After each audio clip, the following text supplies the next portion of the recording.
let us see the technique of CPR. CPR means cardiopulmonary resuscitation, where C stands for cardiac system, that is heart, P stands for lungs, and R is resuscitation or recovery.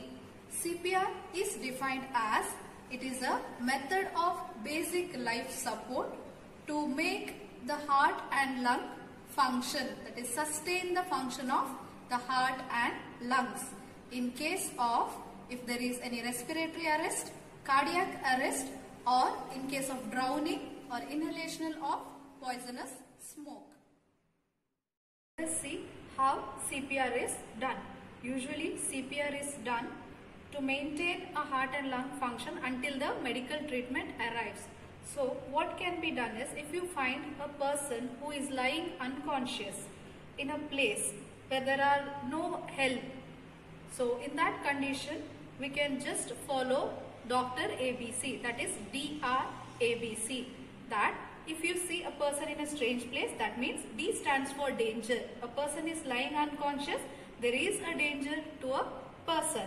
And R stands for response. Response is you need to ask the patient and shake the patient or check him. Right? Hello, are you okay? Can you hear me? This is how you check the response of a patient. And you see if he is not responding, you see him, he is not even breathing or not even able to open his eyes and no movements in his body, then you have to follow ABC. That is, A stands for airway, B stands for breathing, and C stands for circulation. To maintain airway, first thing is you check the patient's response and maintain the position of the patient.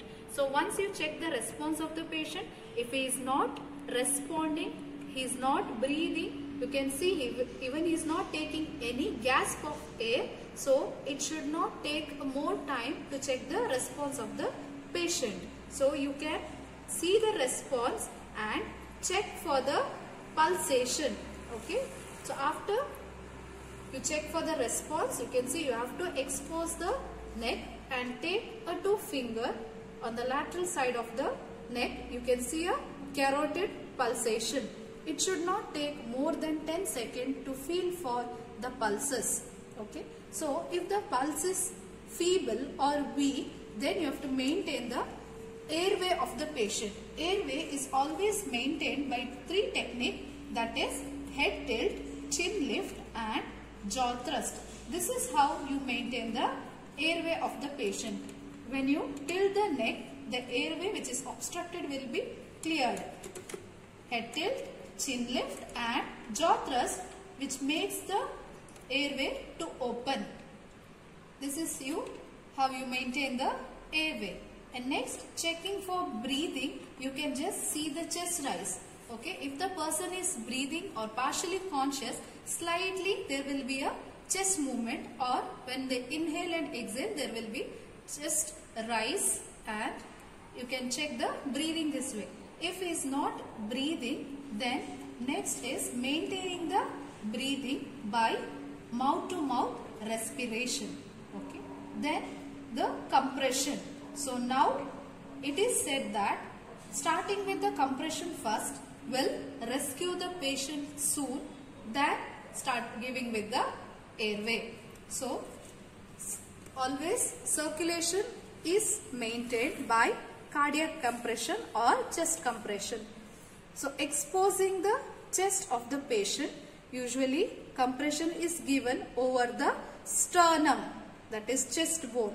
So we choose the 2/3 of the sternum, take a dominant hand, place over the mid part 2/3 of the sternum. So interlocking the non-dominant hand over the dominant hand. So always we use a heel of a hand for compression. So this is how you interlock your fingers and position yourself near to the sides of the patient. Either you can kneel down and maintain your body straight near to the patient, or if the patient is lying on the bed, maintain the position, keep your hands straight, interlock the fingers, and with the heel compress the chest. So always compression is given, that is 2.5 inches the sternum bone should depress. This is how the compression is given. So how many compressions are given? Usually it is 30 compression per 2 rescue breaths. So let us start with the chest compression. 1, 2, 3, 4, 5, 6, 7, 8, 9, 10, 11, 12, 13, 14, 15, 16, 17, 18, 19, 20, 21, 22, 23, 24, 25, 26, 27, 28, 29, 30. Immediately go for mouth to mouth respiration. Take a deep blow. The rescuer should take a deep blow, fill the lungs and seal the mouth of the patient and give a high 2 blows. You can see the chest rise. So immediately repeat with the compression and 2 rescue breaths.